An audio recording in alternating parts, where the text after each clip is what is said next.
Ciao amici e amiche del segno del Capricorno, io sono Angela e questo è Exoteric World ed è così che mi trovate sui social. Questo è l'oroscopo settimanale dal 9 al 15 febbraio. Prima di iniziare vi ricordo che è una stesa generica, prendete solo ciò che vi risuona di più e se volete potete integrarla col vostro ascendente.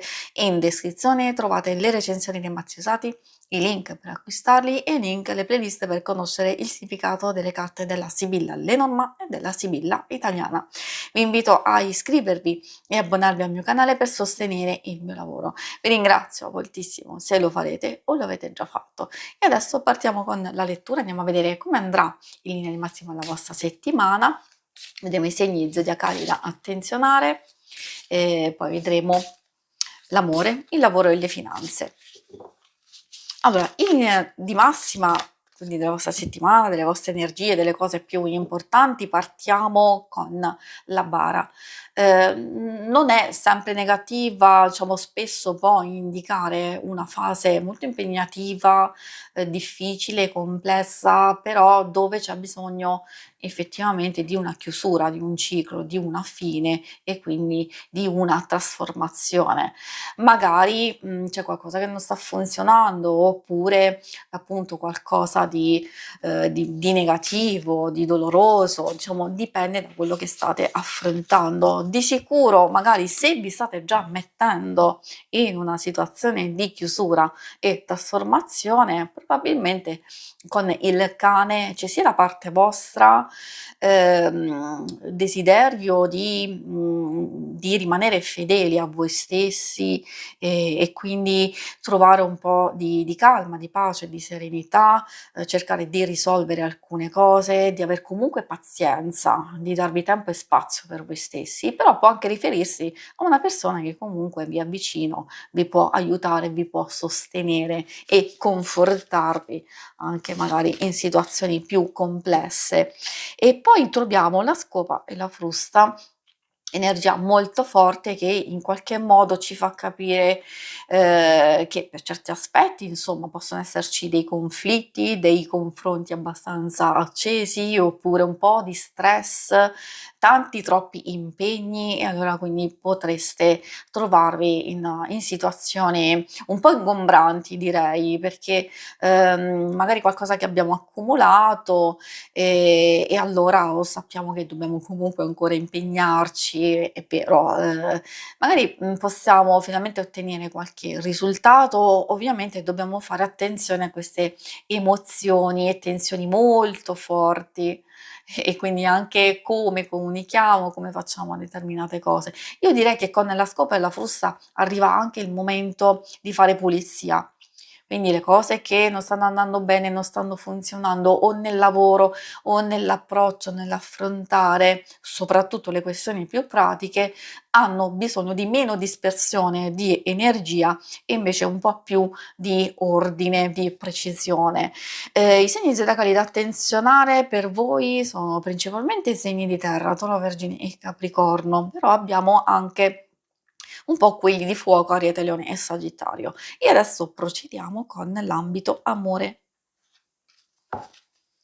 Allora, ambito amore, lo dico sempre, magari alcune persone potrebbero non essere interessati solo ed esclusivamente all'amore e quindi sì, è vero, parliamo coppia single, però alcune cose possono riferirsi anche all'amicizia, alla famiglia. Quindi vediamo cosa vogliono dirvi.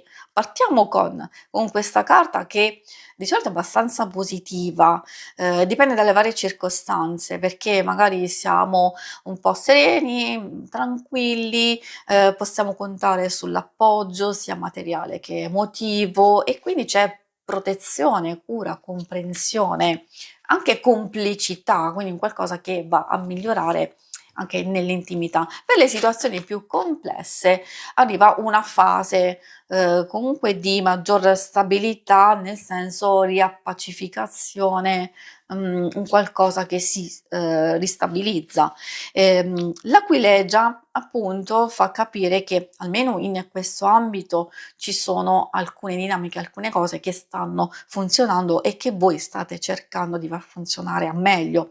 Forse la trasformazione, l'evoluzione in qualche modo è già avvenuta e quindi ci state lavorando e state ottenendo dei risultati? E può essere? Assolutamente sì, anzi questa carta fa proprio riferimento a un amore duraturo, a un qualcosa che dà benessere, di ricompensa, di aver raggiunto comunque delle cose che vi siete prefissati e quindi direi ottimo. Forse alcune questioni un po' più complesse possono riguardare altre situazioni, magari legate all'amicizia e alla famiglia e anche a livello lavorativo, delle tensioni. Riguardo proprio le coppie o anche delle relazioni più importanti, cioè se c'è difficoltà c'è in qualche modo miglioramento. Se tutto procede liscio vuol dire che già ci state lavorando da un po' di tempo, allora finalmente arrivano 'sti risultati.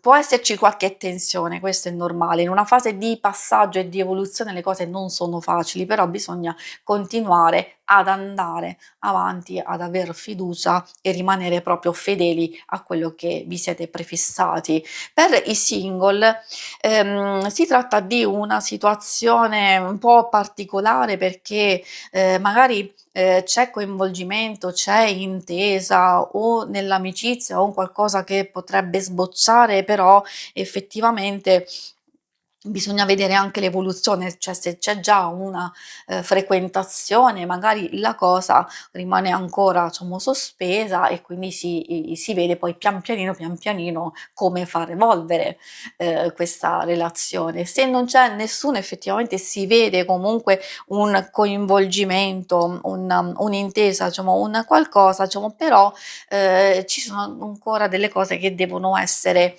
risolte, capite e comprese, se magari c'è reciprocità, oppure se è quello che desiderate veramente e quindi una fase di trasformazione e di evoluzione anche per voi. Per le questioni più pratiche del lavoro e delle finanze, andiamo a vedere cosa vogliono dirvi. Troviamo la carta deliranti, ecco questa fa proprio riferimento allo stress, alla confusione, oppure comunque ci sono delle situazioni, delle dinamiche un po' difficili da gestire, quindi potreste sentirvi particolarmente agitati e un po' diciamo confusi. Oppure ci sono tanti troppi impegni, magari qualcosa che vi fa innervosire, nel senso, qualcuno che viene meno a un impegno o una promessa, quindi, occhio all'incoerenza, alle imprudenze, alle cose che, non siete in pieno controllo, quindi alcune cose non dipendono da voi, ma, ehm, in qualche modo si possono gestire proprio per evitare, dispiaceri, errori o di rimanere delusi su qualcosa. Magari anche di fare attenzione alle spese, quindi non solo come vengono gestite alcune cose, le vostre stesse finanze, ma anche a livello pratico scelte, il lavoro stesso, i vari impegni, perché diciamo queste possono portare delle situazioni un po' troppo difficili o che vanno a complicarsi per distrazione.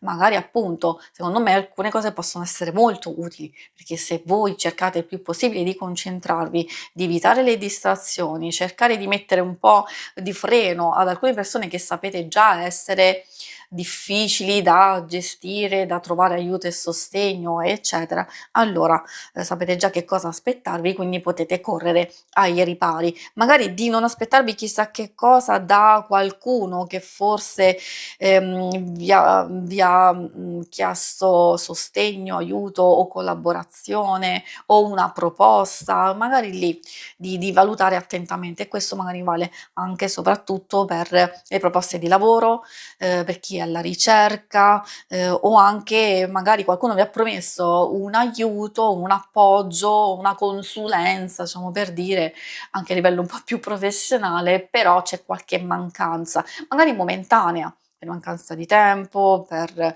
alcune cose che non si incastrano perfettamente e quindi poi si andranno a risolvere successivamente. Si conclude qui la lettura, vi ringrazio per avermi seguita. Se volete in alto a destra trovate il logo per iscrivervi al canale, mentre in basso trovate le schermate per vedere il vostro oroscopo mensile e lunare quindicinale. Alla prossima, vi auguro una buona settimana. Ciao!